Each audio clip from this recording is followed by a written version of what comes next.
महाराष्ट्राच्या या पावनभूमीला सुरुवातीपासूनच अनेक पुण्यात्मांचे पाय लागले। 19व्या शतकाच्या मध्यावर याच मातीत स्वामी समर्थ नावाचा मानवरूपी परमेश्वर अवतरला आणि आपल्या अक्कलकोट येथील वास्तव्यादरम्यान त्यांनी सकल जनमानवास कर्म, भक्ती आणि मोक्षाचा मार्ग दाखवला।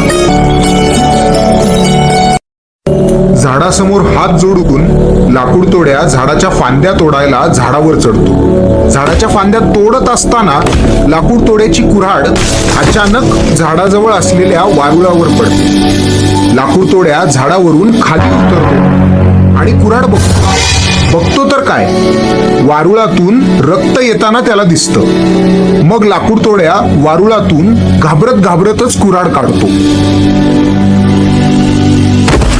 अरे देवा, हे काय झालं? वारुळातून रक्त कसं आलं? लाकूड तोड्या वारुळाजवळ जातो आणि वारुळाची माती दूर करतो आणि बघतो तर काय,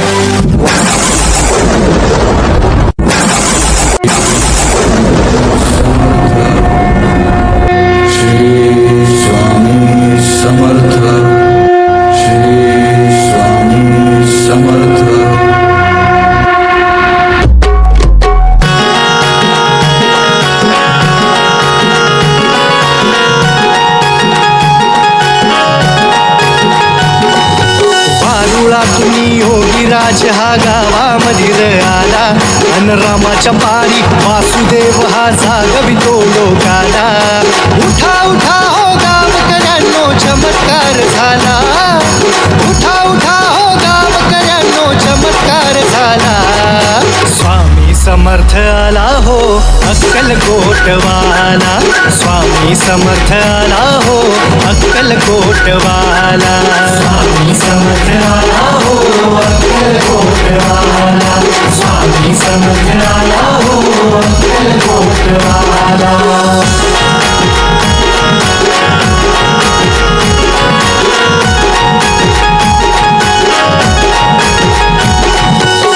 मुखाचा दत्त गुरु बघ ब्रह्मा विष्णू महेश हा, ब्रह्मा विष्णू महेश हा, ब्रह्मा विष्णू महेश हा।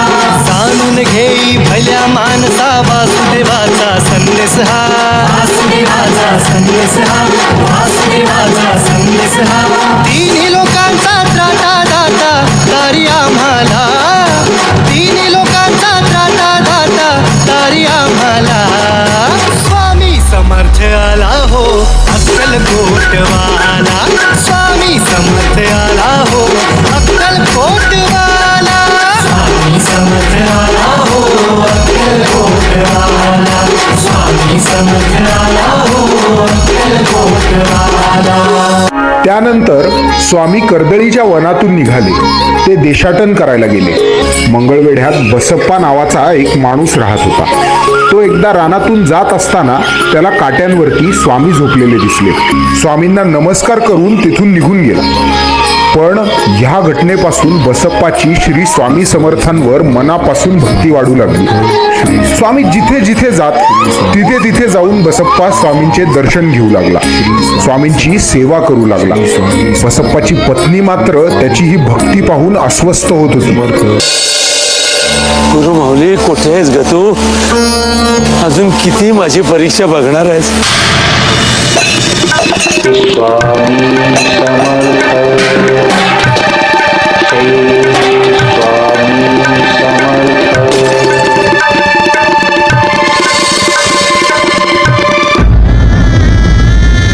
यांचा जीव घ्या आणि मग करा देव देव।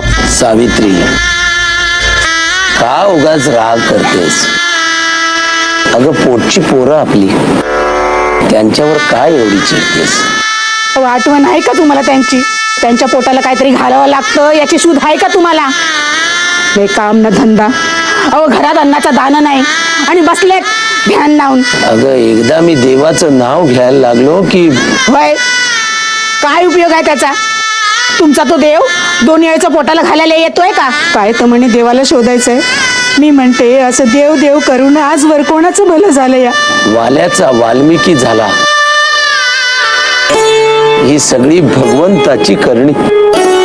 त्या देवाची माझ्यावरही कृपा होणार आहे आणि एक ना एक दिवस तो माझाही उद्धार करणारच. तुमचा उद्धार होईल हो, पण आमचं काय? हाडामासाची आम्ही माणसं, आमच्या पोटात जेव्हा अन्न जाईल तेव्हा आमचा उद्धार होईल असं समजतो आम्ही. अहो, काहीतरी हातपाय हलवा, उद्योगधंदा करा. सावित्री, मला क्षमा कर.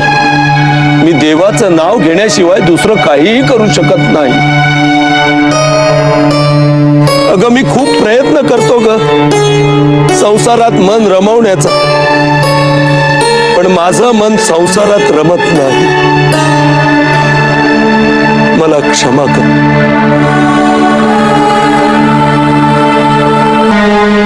स्वामी,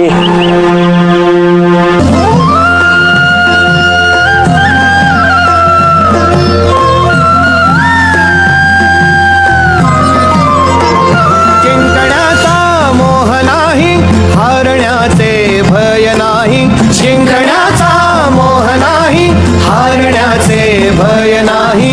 स्वामी शक्ती ज्याच्या पाठी, वेदनेच्या सुटती गाठी. स्वामी शक्ती ज्याच्या पाठी, वेदनेच्या सुटती गाठी. सोबतीला नाही कुणी, सोबतीला माझे स्वामी. सोबतीला नाही कुणी, सोबतीला माझे स्वामी. उन्हामध्ये सावली स्वामी, दुःखामध्ये सुख हे स्वामी. कष्टामध्ये बळ हे स्वामी, वेदनेचा अंत स्वामी. उन्हामध्ये सावली स्वामी, दुःखामध्ये सुख हे स्वामी. कष्टामध्ये बळ हे स्वामी, वेदनेचा अंत स्वामी. श्री स्वामी समर्थ, श्री स्वामी समर्थ, श्री स्वामी समर्थ, श्री स्वामी समर्थ. अंधारात हरली वाट, पायी फुफाटान काट. अंधारात हरली वाट, पायी फुफाटान काट. स्वामी नाम घेता ओठी, सर्व दूर लख प्रकाश. स्वामी नाम घेता ओठी, सर्व दूर लख प्रकाश. व्याकुळलेल्या जीवाचा प्राण समर्थ, जीवनाचा अर्थ म्हणते श्री स्वामी समर्थ. घेऊ नको आहे पाठी, माझे स्वामी समर्थ. एक माया न बापा, श्री स्वामी समर्थ. श्री स्वामी समर्थ, श्री स्वामी समर्थ, श्री स्वामी समर्थ. एक दिवशी बसप्पा स्वामींच्या पायाशी बसला होता, त्यांची सेवा करत होता. तेव्हा स्वामींनी अचानक डोळे उघडले. स्वामींनी बसप्पाचा हात धरून त्याला खेचतच जंगलात घेऊन गेले. एवढ्या घनदाट जंगलात आधी तर बसप्पा घाबरला, पण स्वामींना स्वतःच्या पुढे निर्धास्त चालताना बघून मग तोही जरा सावरला. स्वामी, स्वामी, स्वामी, इकडे कुठे चाललात? हे काटवण आहे, तिथे विषारी साप आहे. अरे बसप्पा, खूप दिवस सेवा करतोयस आमची. असंच जायचं राहून गेलाय.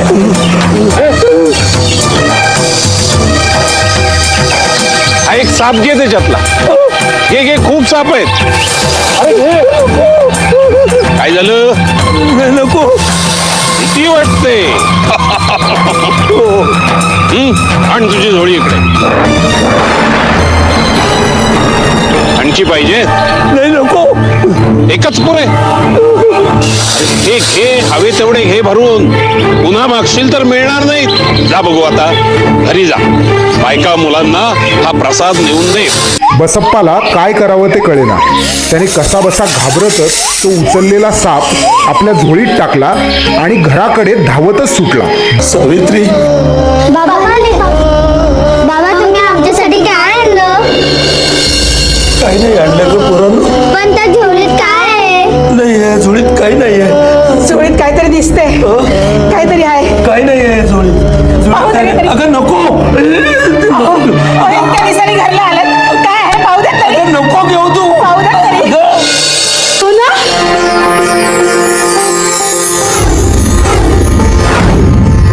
अहो,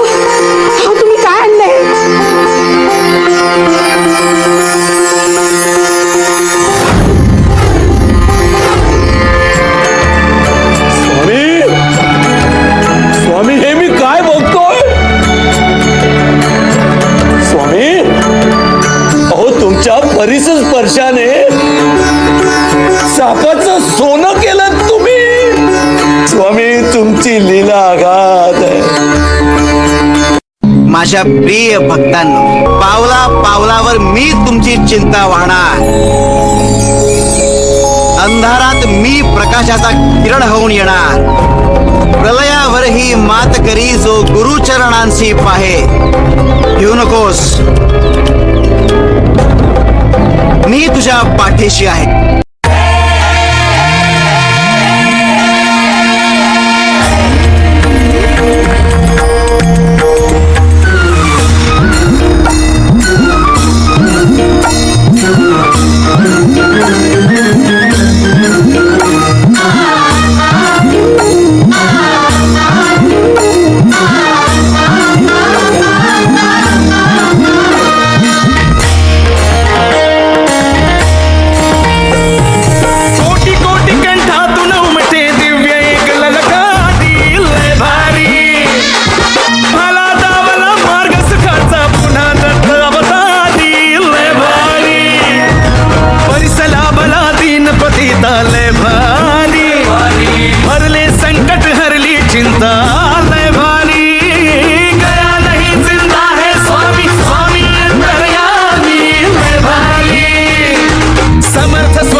चंद्राच्या नुसत्या पूर्णत्वानं सागराच्या हृदयाला भरती आणणारं गुरुत्वाकर्षण आहे मी.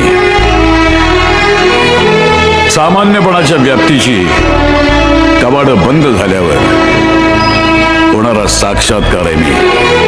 विज्ञानाच्या तुझ्या अंधकारात आशेचा एक किरण घेऊन येणारं अध्यात्म आहे मी.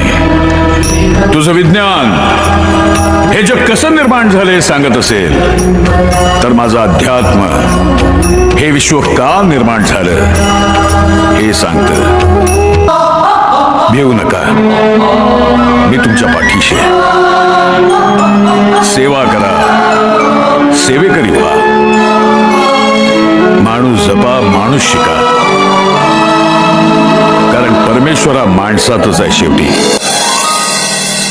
तथास्तु.